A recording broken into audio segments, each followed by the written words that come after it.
2024년 11월 18일입니다. 오늘 날씨가 많이 쌀쌀해졌죠? 감기 조심하시고 급작스러운 기온 변화에 잘 대응하시기 바랍니다. 원래 월요일은 한 4시쯤에 매부쇼 녹화가 있는데 오늘은 일정이 없어요. 그래서 월요일 저녁에 있는 편파TV 그러니까 생방하러 좀 이따 떠나야 되고요.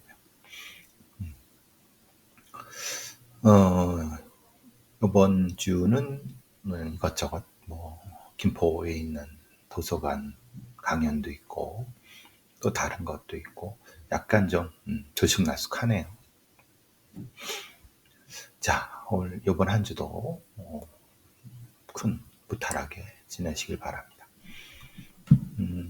경찰에서는 그 제2회 사기 방지 국제 컨퍼런스를 개최한다. 개최를 오늘하고 내일 영등포 한국거래소에서 제2회 사기 방지 국제 컨퍼런스를 개최한다고 밝혔습니다. 늘 제가 말씀드리지만 범죄 예방을 위한 국제적인 협력 이런 것들은 중요합니다. 그런데 제가 늘 이런 부분에서 경찰이나 아니면 정부의 대응을 비판하는 이유는 정작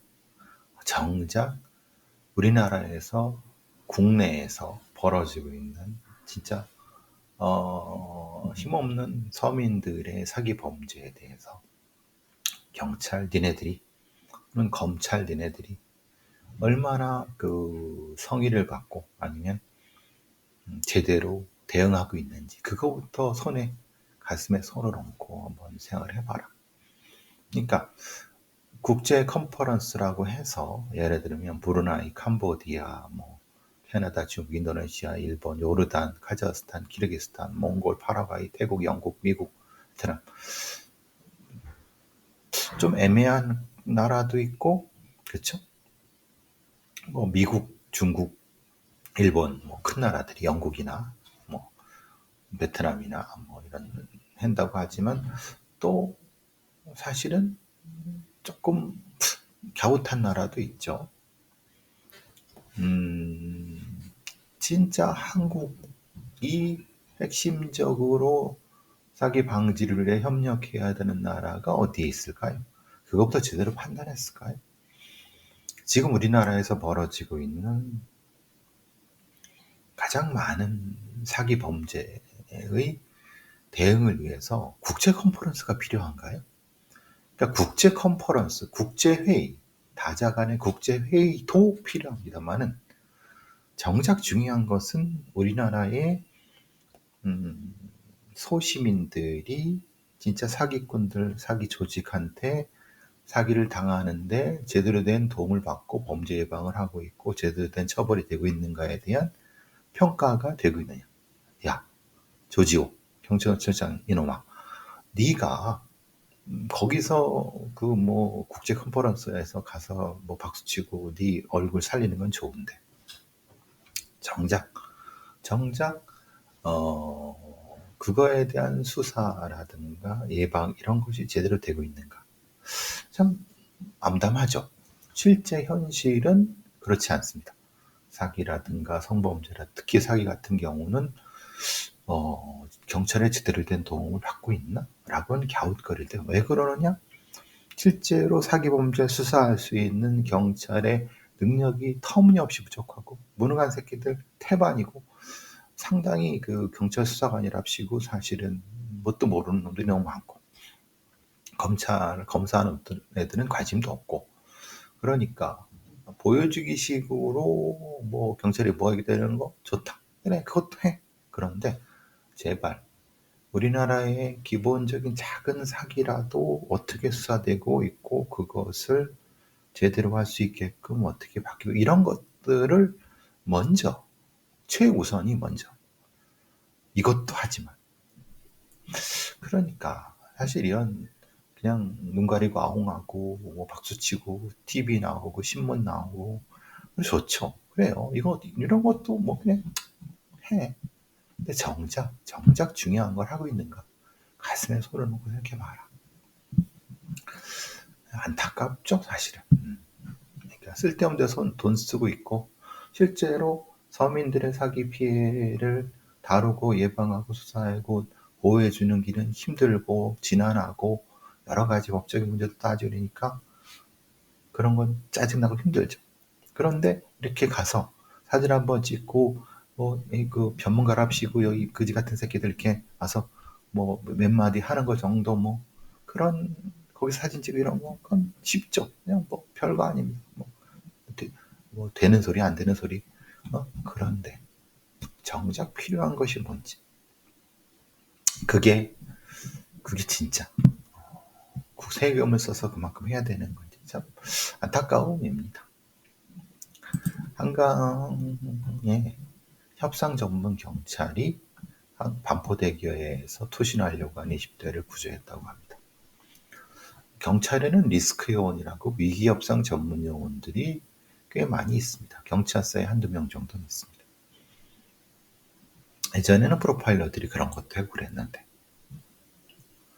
16일 그저께 오후 8시 50분 반포대교 위에 올라가서 좁은 철제 난간위에서 했었어요. 위기협상 전문은 2명을 투입했는데 당연히 이렇게 해서 구조를 해내야 되는 거죠. 경찰이 해야 될 일 중에 하나이죠. 물론 그것이 소방관들이 할 수도 있습니다. 그런데 위기협상 전문 요원들이 채용돼서 또 훈련받아서 했다고 그 사람들이 맞죠. 그죠?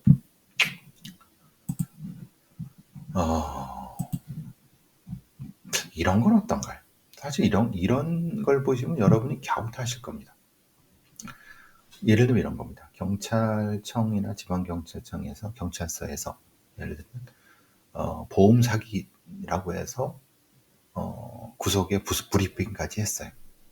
구속도 됐고 경찰 브리핑을 하니까 언론도 다 받아 써갖고 그래요. 근데 법원에서 정작 대부분 무죄였어요. 이게 뭐냐? 지난 4월에 부산경찰청이 보험 사기와 무고 혐의로 50대 흔히 말하는 땡크로리 기사를 구속 송치했어요. 근데 이 사람은 무면허였어요. 무면허가 된 이유가 아마도 이 땡크로리를 운전을 하다가 뭐 보복 운전해갖고 그 면허가 취소된 것 같아요. 그러니까 무면허 상태에서 운전했으니까 당연히 그건 빼도 박도 못하는 당연히 그렇죠. 근데 나머지 다 무죄예요. 즉 말하자면 보험 사기, 보복 운전. 예를 들면 이런 거죠. 2019년 11월에 경부고속도로를 쭉 가는데 차선을 양보해주지 않는다고 진로를 변경 앞차로를 고의로 추격한 뒤에 상대 운전자를 보복으로 운전으로 고소해서 보험금 4,500만 원을 타는. 그러니까 보험금 4,500만 원을 타는 건 맞다. 그런데 이 사람이 이게 진짜로 보험 사기인지 2022년에는 부산 해운대구의 한 도로에서 마주오는 차량을 막아서 시비가 걸리는데 상대 차량 바퀴에 발이 깔렸다고 허위로 보험금을 타는 혐의도 있다. 그러니까 이것들을 통화내역, 블랙박스 영상, 의료 기록을 분석해서 이 사람을 보복 운전 및 보험 사기 혐의로 송치했고 검찰은 이제 구속해서 기소까지 했어요. 근데 정작 재판에 들어가니까 법원에서는 차로 변경 시비라고 하는 것이 이게 보험 사기가 맞아? 일부러 앞선 차량을 들이받은 게 맞아? 그러니까 판사는 이거를 그렇게 안 본 거죠. 그럼 또 하나 이제 아까 두 번째 2020년만 했던 소위 이제 차량이 움직여서 거기에 딱 주저했다 이런 거 그것도 보험사 고의 상해. 이게 모두 다 무죄예요. 보험 사기 5건, 무고, 무속상해 그러니까 연결된 거니까. 그러니까 그러면은 이게 1심이 2심은 어떻게 되느냐? 1심 모르죠. 사실은 2심은 다르게 나올 수도 있죠. 왜냐하면 검찰이 항소했으니까. 근데 좀 찜찜하다. 그러니까 그 정도로 좀 명확하다고 생각해서 경찰이 브리핑까지 했는데, 구속까지 시켰는데. 근데 그러니까 구속까지 됐다고 해서 유죄라고 확정할 수도 없는 거죠. 그렇죠? 그리고 경찰이 발표했다고 해서 이게 유죄라고 될 수도 없는, 1심상으로는 그런 거예요. 물론 2심 넘어가서는 유죄가 될 수도 있어요. 그러면은 경찰이 이거를 브리핑까지 하면서 할 거였느냐? 차라리 수사해서 기소해서 3심 아니 최종심이 나온 다음에 차라리 발표하는 게 그게 나은 거 아닐까요? 그러니까 지금 우리는 경찰이 범인을 잡아서 뭐 이렇게 갖고 해서 그거를 발표하지만 정작 최종심 나온 것은 발표도 안 하고 뭐 무죄가 됐든 유죄가 됐든 얘기도 하잖아. 이건 좀 문제가 있는 거 아닌가요? 특히 이런 경우는. 그러면은 그 보험 사기라고 해서 잡았다고 했지만 사실은 확정적인 게 아니에요. 만약에 본인이, 그러니까 피의자, 범인 본인이 이 내용을 부정한다. 그러면은 사실 브리핑은 안 되는 거죠. 그렇죠. 본인이 인정하고 그런 것만 발표해야 되는 거 아닌가요? 그런데 부산경찰청에서는 브리핑에 문제가 없었고 기소했다고 해서 모두 유죄가 되는 것, 이건 말이에요, 막걸리예요? 이상하잖아요. 아니 브리핑에 문제가 없었다. 그 법적인 문제가 없죠, 당연히. 그런데 기소했다고 모두 유죄가 되는 이건 말이야. 자기네들이 조사해놓고 무죄가 나오니까 모두 어차피 2심 결과는 다를 거라 이렇게. 그러니까 지금 경찰이 하고 있는 여러 사건 브리핑도 실제로는 대단히 조심스럽게 해야 된다. 제가 계속 그 화천의 그 역군 중령 걔가 여러 가지 한 것도 걔 말만 듣고 발표하는 것도 안 되는 것처럼 본인이 무죄라고 하는데 경찰이 유죄라고 했는데 이건 아닌 거죠. 그러니까 명확히 좀 기준이 있어야 된다. 이런 생각을 합니다. 좀 이상해요. 그죠? 만약에 최종 무죄 나오면 어떻게 할 거예요? 최종 무죄 나오면 얘네들은 무죄지. 우리는 수사해서 이걸로 가지고 승진했고 이걸로 가지고 점수 좋게 받은 수사관 애들은 어떻게 되죠? 무죄 나오면 빠꾸가 되나요? 안 됩니다. 이게 개판입니다. 이게. 검찰 애들은 검찰도 개망신이죠만 1심에서 무죄 나왔으면은 그럼 검찰 애들은 책임을 질까요? 책임 안 집니다. 뭐 이상하죠? 말이 안 되죠? 말이 안 되는데 말이 안 되는 짓을 하고 있는데도 아무도 문제 제기를 하지 않아요. 웃기죠? 매일경제에서 해괴한 기사를 하나 실었어요. 무슨 기사냐면 기사 제목이 이겁니다. 세상 만차라고 하는 꼬린 꼭지인데 세상만은 한글이고 차는 그 한문입니다. 최기성이라고 매경닷컴 기자가 쓴 글인데 브레이크 대신 엑셀을 7번이나 밟았는데 급발진 논란. 왜 유독 한국선 끝없이 터지나. 그러니까 사실은 급발진은 없는데 그리고 운전자가 브레이크를 밟았다고 하지만 자신의 엑셀을 7번이나 밟았는데 그러니까 사실은 현실에서는 급발진은 없는 거예요. 지가 착각한 거예요. 라고 최기성 기자, 그러니까 경제지 기자가 얘기하는 거죠. 근데 이걸 왜 해야 할까요? 세상 만차라고 하는 코너에서. 결국은 현대차나 기아차나 삼성차는 없나? 흔히 말하는 고급 광고주인 자동차 회사를 빨아주고 발라주는, 그리고 자동차 보험회사를 빨아주고 발라주는 기사죠. 경제지가 이런 짓을 많이 한다는 겁니다. 그럼 매일경제, 한국경제, 서울경제 이런 경제지들이 소위 기업 우위에 있는 기사들을, 기업 중심의 기사들을 많이 써요. 이건 사실 대놓고 너무 심각한 거죠. 왜냐? 실제로 급발진 논란에 대한 굉장히 큰 논란이 있는데 국가수라든가 수사기관은 급발진이 없다고 하고 그러니까 급발진 없는 거 아니냐? 결국은 운전자가 문제지 차는 제대로 만들었다. 이 얘기잖아요.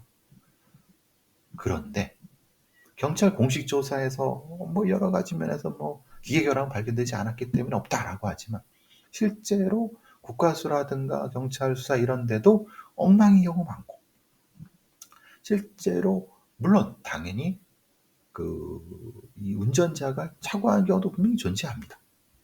그런데 실제로 제대로 된 어떤 제조사들의 데이터를 공급하지 않은 상태에서 벌어지고 있는 국가수의 어떤 감정 이런 건 다 의미가 없는 것들이에요. 그런데도 불구하고 마치 급발진은 없고 페달 오조작을 하는 한국 사람이 문제 있냐?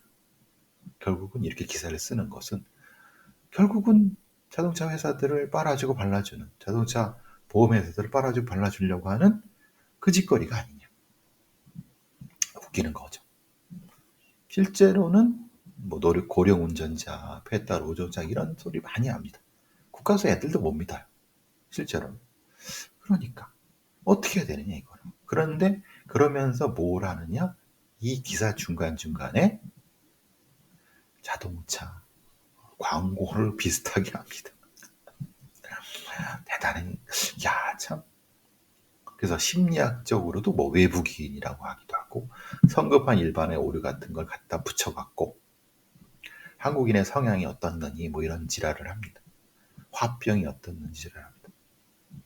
결국은 뭐죠?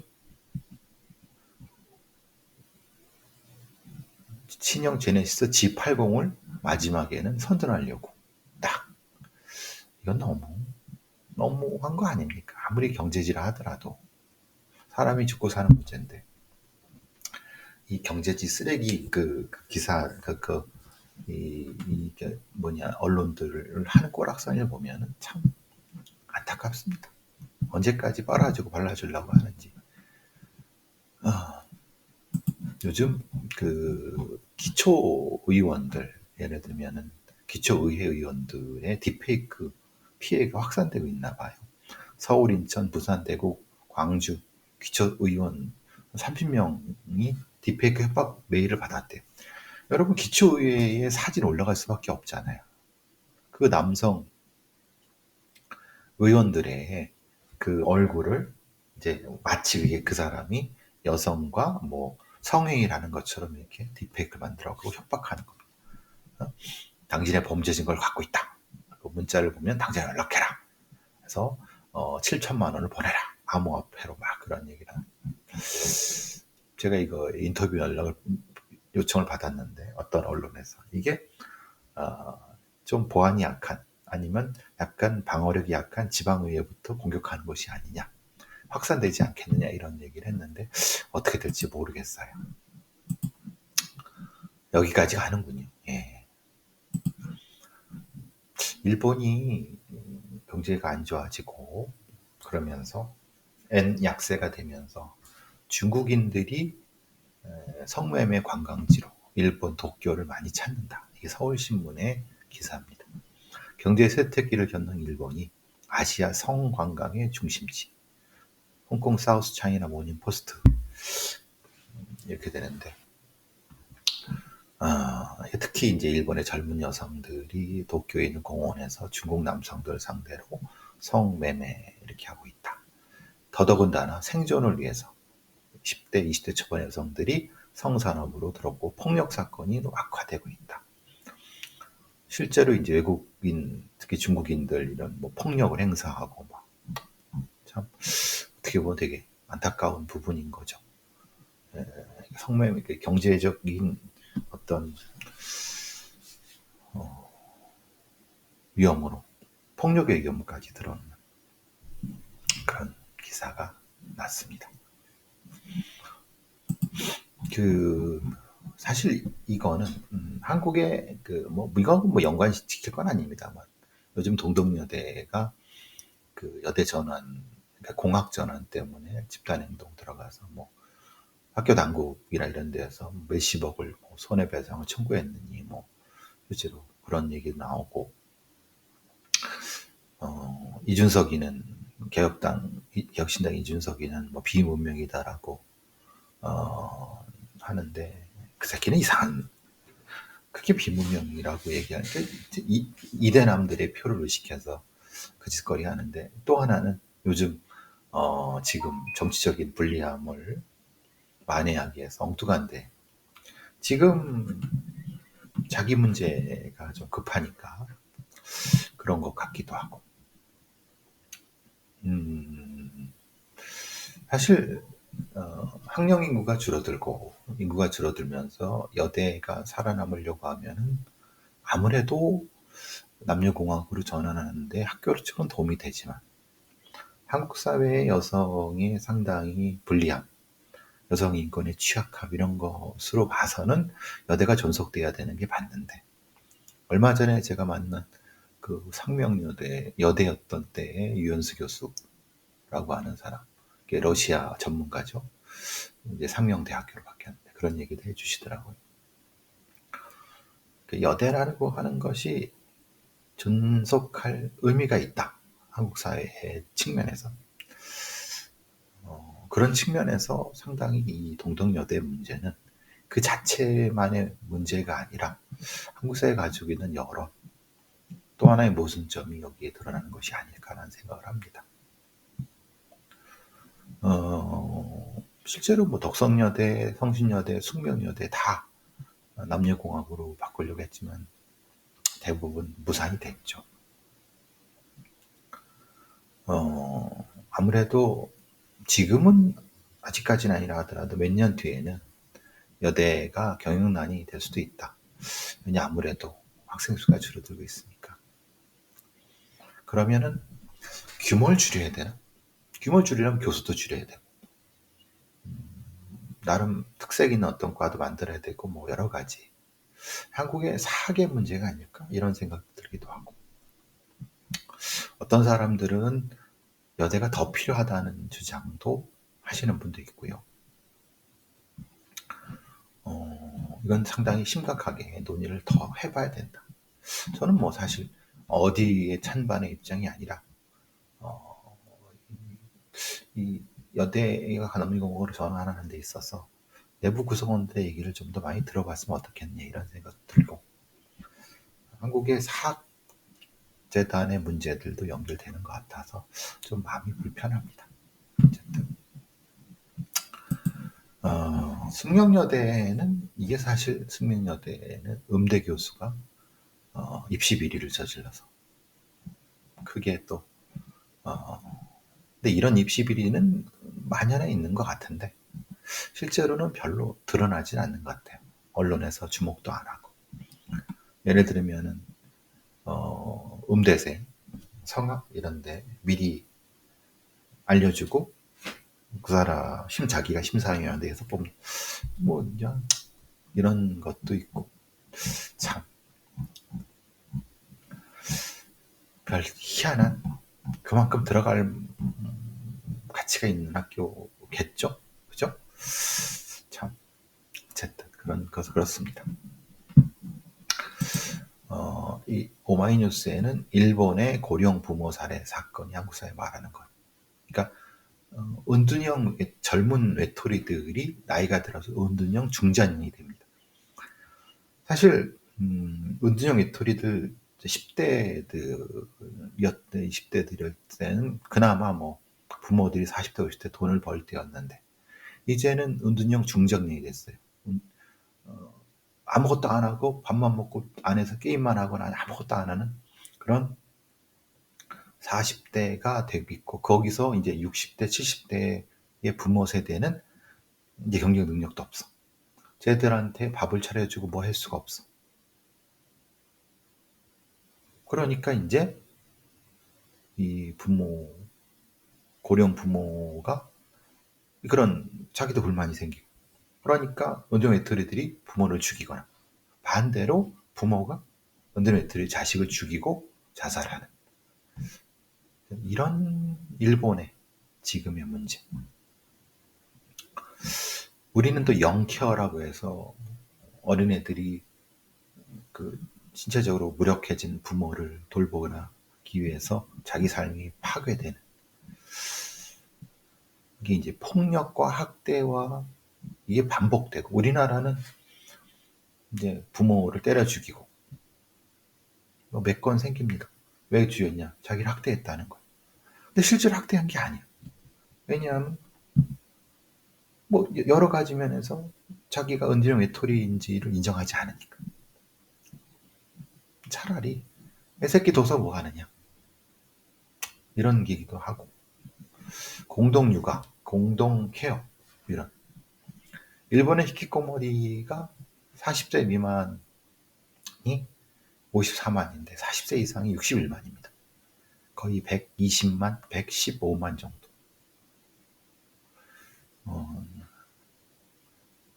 일본에서는 아까 말씀드린 것처럼 다시 히키코모리 자녀가 고령 부모를 살해합니다. 은둔형 외톨이들이 그냥 감당하지 못하니까 부모를 죽이고 자기도 죽는 거죠. 우리는 어떻게 될까요? 우리도 지금 사실 남 얘기할 때가 아닙니다. 우리도 일본형의 고령 부모 살인 사건, 또 반대에 고령 부모가 자식을 죽이는 이런 것들에 대한 대비를 해야 되지 않을까라는 생각도 해봅니다. 한국 사회가 굉장히 빨리 늙어가고 굉장히 변화해가고 굉장히 뭐라고 하나, 뭔가 탁 쪼그라드는 느낌인데, 거기에 대한 대비는 되고 있는지, 이 천정부지의 집값부터 시작해서 생활비, 이걸 어떻게 할 거냐, 참 암담하긴 합니다만, 저는 범죄로부터의 안전, 이런 거를 고민하고 있습니다.